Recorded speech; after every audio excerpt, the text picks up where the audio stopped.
Part 1 had worked at the Cosmic Horror Network for 3,000 cycles. In human time, that was longer than most stars lived. Its job was simple: find scary things, show them to the viewers, make them feel the sweet taste of dread. The network served beings that lived in 17 different dimensions. These were not small creatures. They were things that ate planets for breakfast. They were entities that existed before time had a name. They were horrors that drove entire civilizations mad just by existing near them, and they all wanted entertainment. For thousands of cycles had done its job well. It found content that made even ancient gods shiver. It broadcast images of stars being torn apart by impossible shapes. It showed civilizations going insane after learning the true nature of reality. It aired the eternal screaming of beings trapped between dimensions, forever aware and forever suffering. Good stuff. Classic horror. But lately, the ratings had gone flat. Floated in its office, which existed in several dimensions at once. Its form was hard to describe. It had tentacles, but also wings, but also something like eyes, but also nothing at all. It changed depending on who was looking. Right now, it was worried. The boss had sent a message: find something new, find something fresh, find something that will make the old one sit up and pay attention again, or find a new job. So sent out its scout tendrils. These were parts of itself that could travel across the universe, searching for content. They slipped through black holes and danced around neutron stars. They visited galaxies that had names and galaxies that had been forgotten.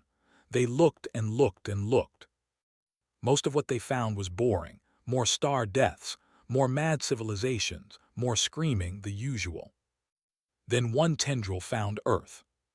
At first, almost ignored it. Earth was tiny. It orbited a medium star in a quiet arm of a normal galaxy, nothing special.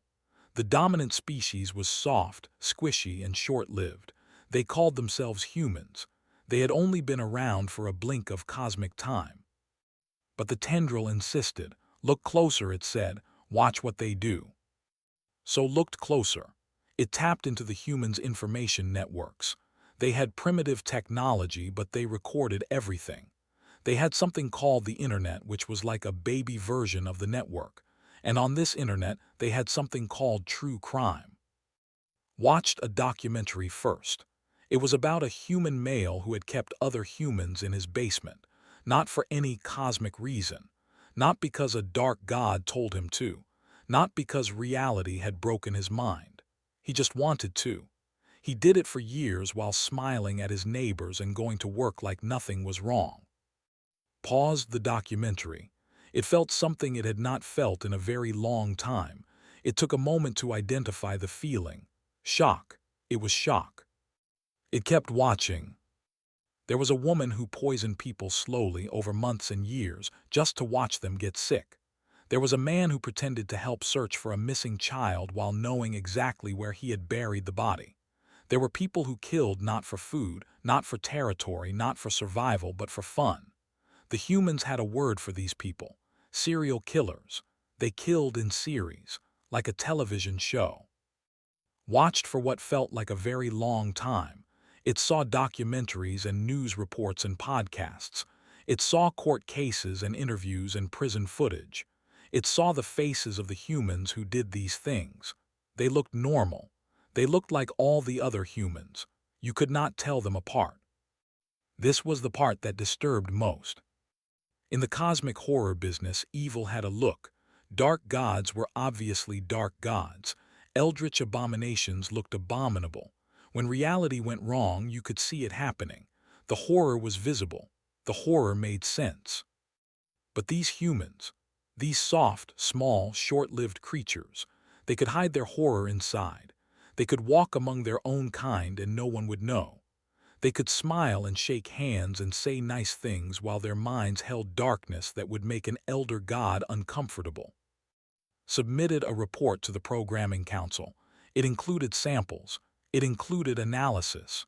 It included a recommendation: broadcast this immediately. The council was made up of beings that had existed since before the universe had edges. They had seen everything.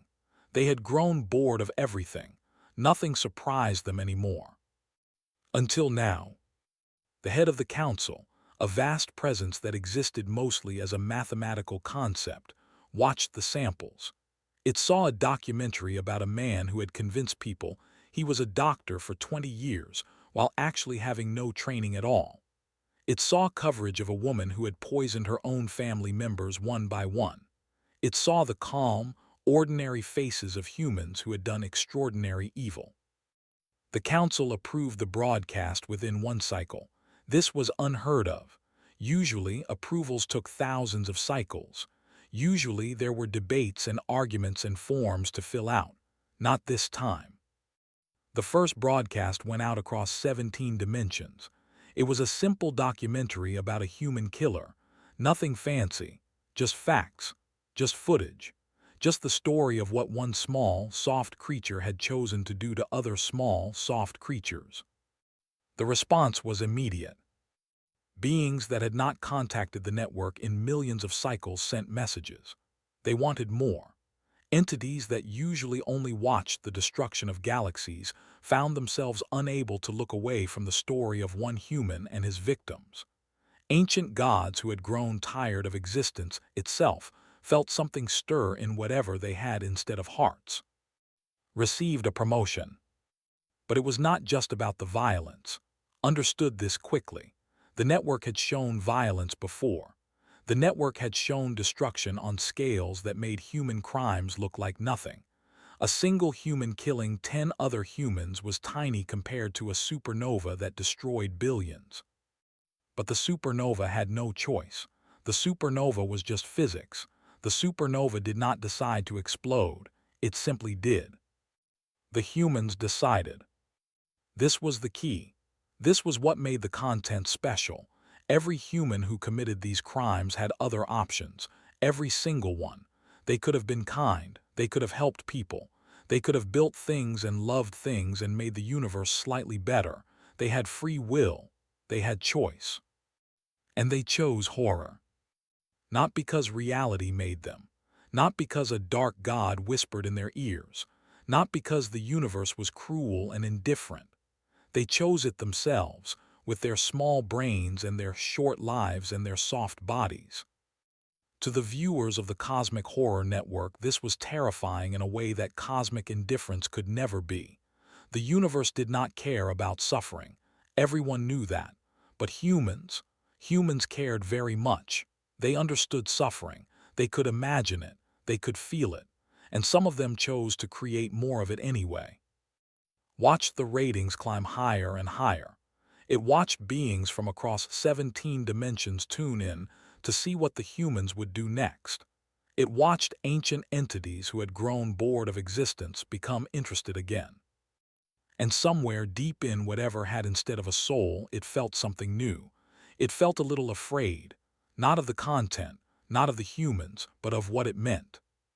If these small, soft, short-lived creatures could contain such darkness, what else might they contain?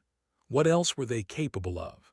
And what would happen when they finally looked up at the stars and realized they were not alone? Push the thought away. It had work to do. The ratings were good. The boss was happy. The content was flowing. But the question stayed with it, floating in the back of its vast mind, waiting. What else were the humans capable of? It would find out soon enough. Part 2.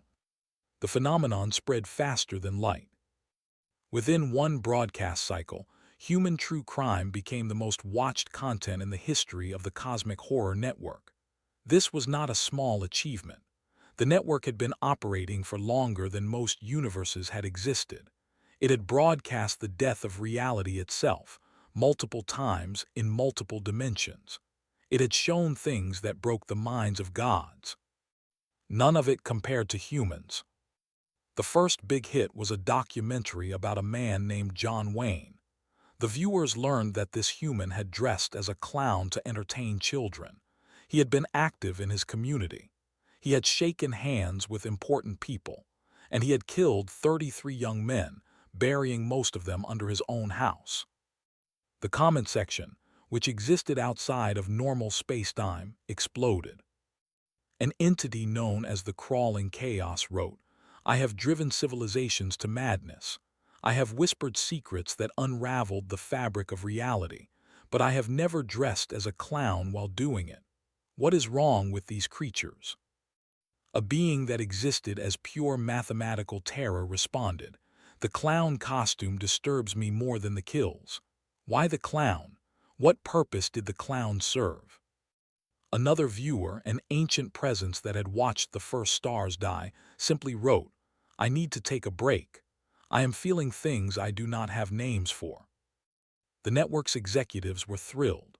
They ordered more content immediately, worked around the clock, which was difficult because time did not always work the same way in its office. It pulled documentaries and podcasts and news reports from Earth. It translated them into formats that beings without eyes or ears could understand. It added context for viewers who did not know what a basement was, or why burying bodies under your house was considered bad. The show's Unsolved Mysteries of Earth became a massive hit. The premise was simple. Humans had hurt other humans and then no one could figure out who did it. The cases remained open for years, sometimes decades, sometimes forever. This concept broke the minds of several viewers. An entity that existed partially outside of time sent a confused message to the network. "I do not understand. They have records. They have evidence. They have witnesses. Why can they not simply observe the crime as it happened?" The network had to explain that humans could only experience time in one direction. They could not go back. They could not watch events again. They had to piece together the truth from clues and hope they got it right. The entity was silent for a long time. Then it wrote, "This is the most disturbing thing I have ever learned." Another show, Dateline, Terra, became appointment viewing across 17 dimensions. It followed a simple format. A human disappeared or died. A reporter investigated. Usually the husband did it. Sometimes the wife. Sometimes a stranger. But almost always there was a moment where the killer pretended to be innocent and the audience could watch them lie. The viewers loved this part. They would pause the broadcast and analyze the human's face. They would debate whether the tiny movements around the eyes indicated guilt. They had never studied human expressions before. Now they were experts. One ancient god created an entire scholarly work about the micro-expressions of human deceivers. It became required reading in several dimensions. But the biggest hit of all was a documentary about a man who had simply pretended to be a doctor. He had no training. He had no degrees. He had just decided one day that he wanted to be a doctor, so he started telling people he was one. He performed surgeries. He prescribed medications. He worked in hospitals for years. When he was finally caught, he showed no remorse. He seemed confused about why everyone was so upset. This documentary achieved the highest ratings in network history. The comment section was flooded with responses. Beings that had witnessed the end of universes were struggling to process what they had seen. "I have consumed entire galaxies," one entity wrote. "I have ended civilizations that lasted for billions of years, but I have never just decided to be something I am not. How does this work? Can any human simply choose to be a doctor?" Another responded, "Apparently they need paper certificates to prove they are doctors. But this human did not have the certificates. He just acted like he had them, and everyone believed him." A third viewer, "I am experiencing an emotion I cannot identify. It is like horror but also admiration. Is there a word for this?" The network's analysts worked hard to understand the phenomenon. They studied the viewership data. They conducted surveys across dimensions. They interviewed ancient beings about their feelings. Eventually, they produced a report. The appeal, they concluded, came down to one thing: choice. The viewers of the Cosmic Horror Network dealt in inevitability. When an elder god consumed a civilization, it was not personal. The god was simply doing what elder gods do. When a supernova destroyed a solar system, there was no malice. It was just physics. The universe was large and old and completely indifferent to suffering. This was supposed to be scary. For a long time it was. But humans introduced something new. Humans had choice, real choice.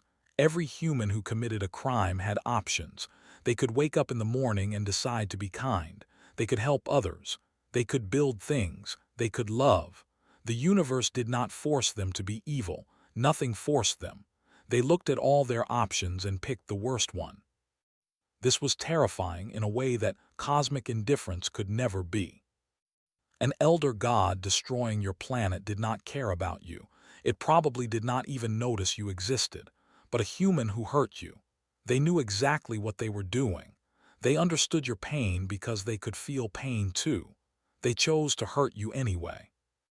The network's report concluded, human true crime represents a new category of horror, not the horror of an uncaring universe, the horror of a creature that cares very much and still chooses darkness. The executives were pleased. They ordered even more content. Meanwhile, something unexpected was happening. The viewers were not just watching. They were discussing. They were debating. They were forming opinions about things they had never thought about before. In one popular forum, entities argued about whether a particular human killer should have received a longer prison sentence. The debate went on for cycles. Beings that had never thought about justice before were suddenly very passionate about it. In another forum, viewers discussed the human concept of rehabilitation. Could a killer become a good person? Should they be given the chance? Entities that had existed since before time began were taking sides. The network noticed that something was changing in its audience. The viewers were not just consuming horror anymore. They were engaging with it. They were thinking about it. They were asking questions they had never asked before. Questions about choice, questions about evil, questions about what it meant to be a person. And underlying all of it was another question, one that the viewers could not stop thinking about. If humans could contain such darkness, what else might they contain? The answer was coming, and it would change everything. Part 3. The problems began when the viewers started visiting. It was not supposed to happen. The Cosmic Horror Network had rules about this. Viewers were supposed to watch from a distance. They were supposed to observe, not interfere. The content was the content. Reality was reality. You did not mix them. But the rules had been written a long time ago. They had not accounted for humans. The first visitor was a minor entity named Eth. In cosmic terms, Eth was small. It had only destroyed a few dozen civilizations. It had only driven a few million beings to madness. By the standards of the network's audience, it was barely a footnote. But Eth was curious. It had watched the human content for several cycles.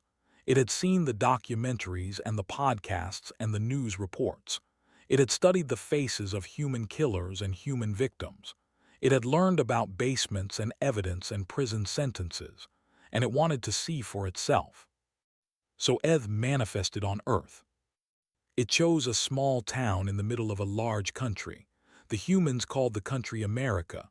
The town was called. It had a few thousand people, some shops, some houses, and a lot of corn. Nothing special. Eth expected to find darkness. It expected to find humans plotting against each other. It expected to find secrets and lies and hidden horrors. After all, this was the species that produced serial killers. This was the species that hurt each other for fun. This was the species that had made even elder gods uncomfortable. Eth watched for 3 Earth weeks. On the first day, it saw a woman bring soup to her neighbor. The neighbor was sick. The woman did not have to bring soup. She just did it. She smiled and said she hoped the neighbor felt better soon. Then she left. Eth was confused. Where was the darkness? Where was the hidden motive? It watched the woman for several more days. She never did anything sinister. She just lived her life and was occasionally nice to people. On the fifth day, Eth saw teenagers help an elderly man carry groceries. The teenagers did not know the man. He had dropped a bag and things were rolling across the parking lot. The teenagers stopped what they were doing and helped him gather everything. They did not ask for payment. They did not expect anything in return. They just helped. Eth examined them closely. Were they planning something? Were they establishing trust so they could hurt the old man later? It watched for days. Nothing happened. The teenagers were just teenagers. The old man was just an old man. The help was just help. On the 10th day there was a storm, a big one. It knocked down trees and damaged houses. Eth expected the humans to turn on each other. Resources were limited now. This was when the darkness would emerge. Instead, the humans came together. They checked on their neighbors. They shared food and water. They cleared fallen branches from roads. They opened their homes to people whose houses were damaged. A man with a chainsaw went from street to street, cutting up fallen trees, asking for nothing in return. Eth watched the man with the chainsaw for a long time. The man was tired. He was sweating. His arms ached, but he kept working because other people needed help. This was not in the documentaries. Eth stayed for one more week. It saw more kindness, small acts mostly, a stranger holding a door, a child sharing a toy, a cashier being patient with a confused old woman, nothing dramatic, nothing that would make the evening news, just humans being decent to each other over and over day after day. When Eth left Earth, it was confused. It sent a message to the network. I do not understand. I watched the content. I saw what humans are capable of. But the reality is different. They are not all monsters. Most of them are not monsters at all. Most of them are just living their lives and trying to be good. The message caused a stir. Other entities decided to visit Earth themselves. An elder god spent a month in a hospital, invisible to human senses, watching doctors and nurses work. It saw them save lives. It saw them comfort dying patients. It saw them work long hours for little pay because they wanted to help. The elder god left with more questions than answers. A being that existed as pure mathematical terror visited a school. It watched teachers try to educate children. It watched children learn and grow and make friends. It saw bullying, yes, but it also saw other children stand up to the bullies.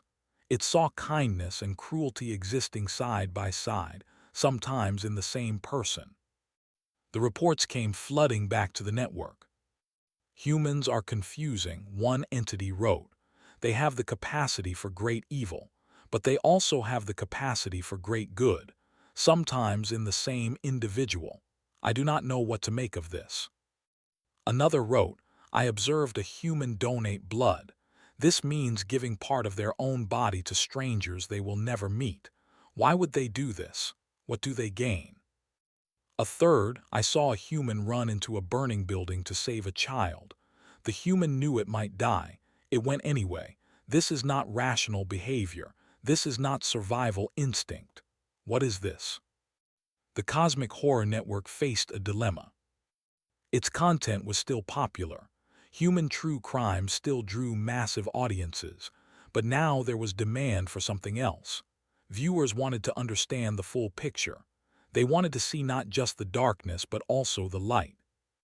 Who had started it all saw an opportunity. It began producing new content. Documentaries about human resilience. Stories about survivors who rebuilt their lives after terrible things happened to them. Features about investigators who spent decades pursuing justice for strangers. Profiles of ordinary humans who did extraordinary good. The new content was just as popular as the true crime.